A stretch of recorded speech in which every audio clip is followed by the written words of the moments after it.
Welcome to Draw Tip Tuesday.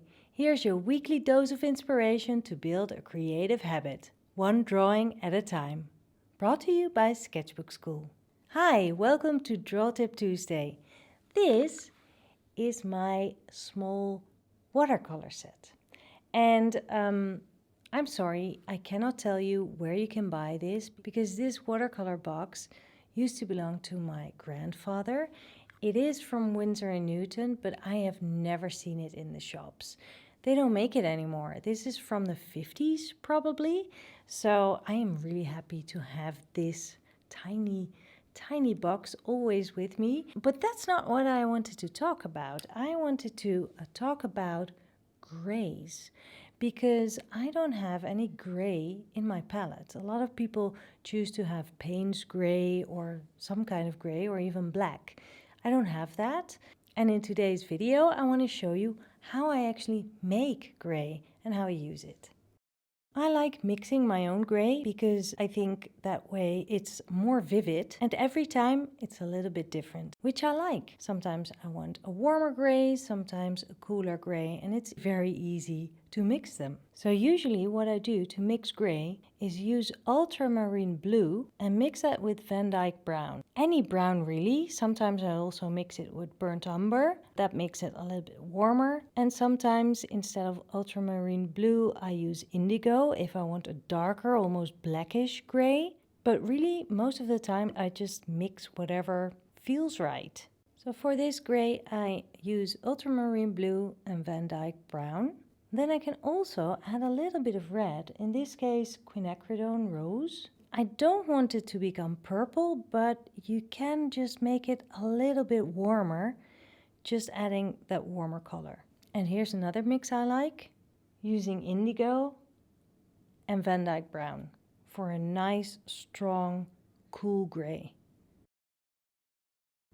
You see, these are just small differences in gray, but there are so many types of gray you can mix, it's endless. These are just 3 quick mixes that I made up just now. And you can use these grays for drop shadows, but also for painting gray objects.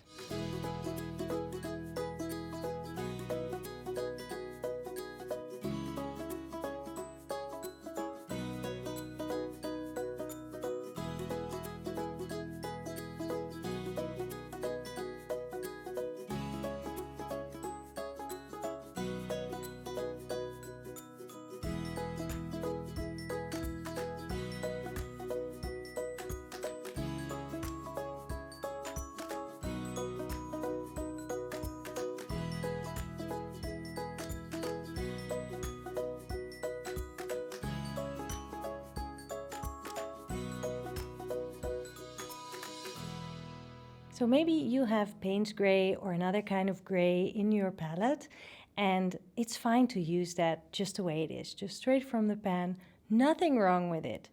It's just that I like the variety of grays that you can get if you add in a little bit extra.